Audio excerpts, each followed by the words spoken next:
रोकने वाला भाई नहीं है, रोकना भाई किसी को रोका नहीं है। पोलिंग चल रहा है, जब पोलिंग बंद होगा फिर बात। गेट बंद करने का ऐसे तो आपका मतलब है जमहूरियत नहीं भाईजान, जमहूरियत नहीं, यही है। क्या जमहूरियत है? अगर पोलिंग बंद है तो वो बताएं, आपके एजेंट बैठे में अच्छे निजाम चल रहा है,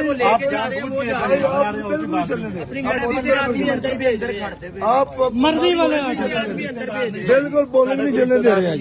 ये पोलिंग अंदर जान दें